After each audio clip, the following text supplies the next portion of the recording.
So a handful of people in the room may not be completely familiar with who AMD as an organization is. Could you first give us a sense as to who they are? Sure. Well, first off, I'd like to say how great it is that you left the two British guys to the end of the conversation today. AMD stands for Advanced Micro Devices, and why we are showing up to the space in such a big way, the biggest reason for that is, you know, if you're going to go and see a feature film or watch a TV show, you don't need a GPU. You can go to the movies, or you can sit at home and watch a TV, and you don't need a GPU. With the dawn of, or this particular iteration of virtual reality, which is here to stay, we all think, you need a GPU to create it, to test the piece of content, and to consume it as well. And then on the heels of that, of course, we want to capture reality. So, you know, without getting down to semantics, there's a lot of arguing inside of virtual reality that you've got under the umbrella of virtual reality. When you put on an HMD, a head-mounted display, you've got VR, which is CG, and then you have 360 capture. So rather than get caught up in the semantics of that, AMD wants to be involved in all of it. So we've shown up to the 360 capture space in a big way. So we really want to touch every piece of that, and obviously, just like movie theaters would love for you to put your bum in their seats, at the end of the day, we want to sell GPUs. Graphics processing units, for anyone who doesn't know what that means. Excellent. So that really tees up our understanding of a semiconductor company, a graphics processing company being in the VR space. You made some announcements first earlier this year, then most recently the SIGGRAPH show, and talked in much greater detail at the VRLA show last week, centering around Project Loom. Can you tell us what Project Loom is?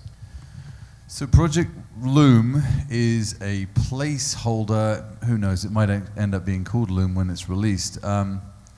We, just as my right honourable countryman said that they announced Ozo and then 5 months later started shipping it, I don't know that it will be 5 months before it will get in your hands.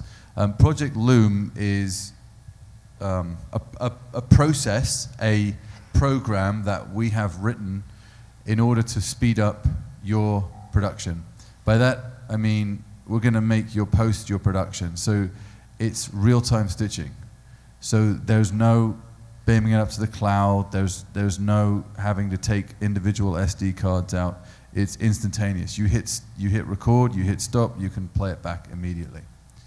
So it's all, at AMD, one of the big things we want to do is speed up post and shorten post and bring post and production closer together.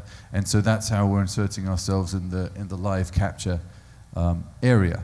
So we announced actually at VRLA that we are now partnering with Radiant, because they're a great technology partner. They touch, almost without exception, they touch every piece of professional 360 content creation here in this town. And so we thought they were the best partner to work with and nurture and finalize Project Loom and help bring it to you guys, the community, and then make your lives a hell of a lot easier.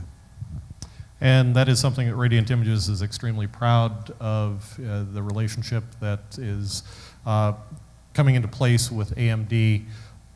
We hope to really use our relationship with the existing productions that are out there that are struggling for the ability to productively, efficiently render their content. We hope to bring them AMD's technology in an operational sort of way. And I do want to just kind of question where you see this. You are not replacing an existing piece of technology that's out there as much as providing an engine which is going to make it better. Is that a fair statement? Yeah, I'd say that's a fair statement. We're all about enhancing the process, speeding it up, and then giving you even more options. One of the things we like to talk about is the limitless mind of the content creator. And obviously, it doesn't matter how much compute power we throw at something, we're never going to match what the hell's in your head. But it's sort of like it's a delicate balance. So another thing we announced too is this SSG, which is a solid-state graphics card. So we've got a terabyte up to 4 terabytes right on the GPU. Before that, it was 32 gigs. So you can scrub 8K video in real time. As soon as we get those development kits in the hands of people like yourselves, I mean, we don't even know what it's going to be capable of. So we're all about just giving you more options and then making things more efficient. And truly, there's that whole conundrum: better, faster, cheaper. We really believe that our processes will hopefully get you all three. Excellent. And just to kind of put numbers into perspective, how many of us here kind of lived through the transition to HD and the transition to 4K? Now we're hearing numbers like, 8K by 4K mastering in VR and thinking, why does this need to go further and further? The reality of it is that in order to saturate the human retina, we're going to be up around maybe a 30K by 15K sort of image. So this sort of technology and the necessity for it to increase at a rate that for us seems kind of staggering. It's significant. We have to have this enabling technology if we're going to really bring that true sense of presence in a convincing way to the audience.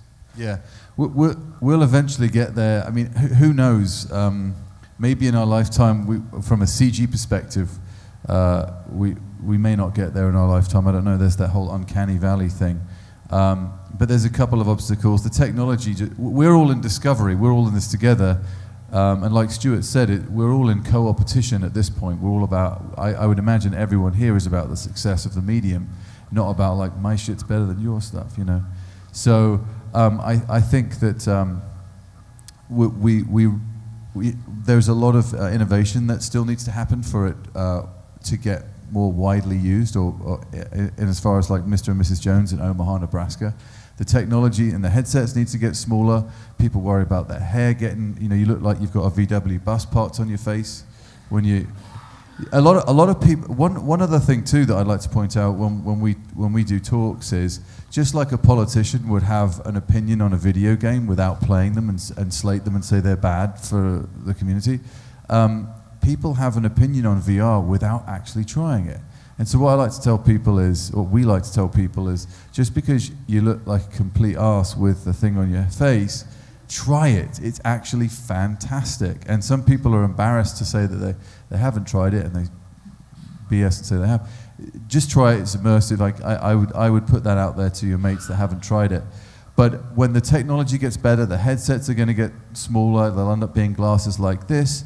The GPUs are going to get faster. The CPUs are going to get faster, and I think you'll see it become more widely used with Middle America and people who, whatever. But the point is, you guys are all pioneers. Like, we're all pioneering this together. So it's kind of an exciting time.